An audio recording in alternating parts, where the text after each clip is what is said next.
Malacca அலோர் கஜாவில் நாய் கடித்ததாக தனது அண்டை வீட்டுக்காரர் மீது பெண் ஒருவர் தொடர்ந்த வழக்கை மஜிஸ்ட்ரேட் நீதிமன்றம் தள்ளுபடி செய்துள்ளது.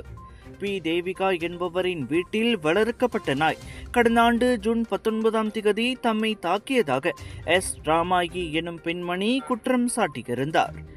தேவிகா அந்த நாயை கண்காணிப்பு ஏதுமின்றி வீட்டின் வெளியே சுதந்திரமாக திரியவிட்டதாக குற்றம் சுமத்திய ராமாயி, நாய் தாக்கிய பின் உடம்பின் சில பகுதிகளில் எலும்பு முறிவு ஏற்பட்டதாகவும் வலது மணிக்கட்டில் காயம் அடைந்ததாகவும் குறிப்பிட்டிருந்தார்.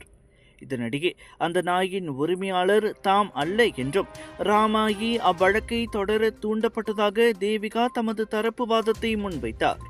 வழக்கை விசாரித்த நீதிபதி தேவிகாவுக்கு எதிரான குற்றச்சாட்டை நிரூபிக்க ராமாயி தவறிவிட்டதாக தீர்ப்பளித்தார். அச்சம்பவம் உண்மையில் எங்கு நடந்தது என்பது குறித்த ராமாயின் வாக்குமூலத்தில் முரண்பாடுகள் இருந்தன.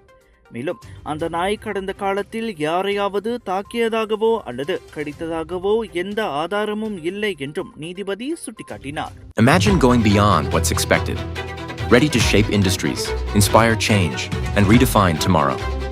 Because the future belongs to those bold enough to pursue it and prepared enough to lead it. வணக்கம் மேக்ஸ், உங்கள் புதிய OTT உலகம். எல்லா வகை தகவலும் பொழுதுபோக்கும் ஒரே இடத்தில், குறைந்த விலையில் நிறைந்த அனுபவம். இப்போது 2 மாதங்களுக்கு இலவச சந்தா.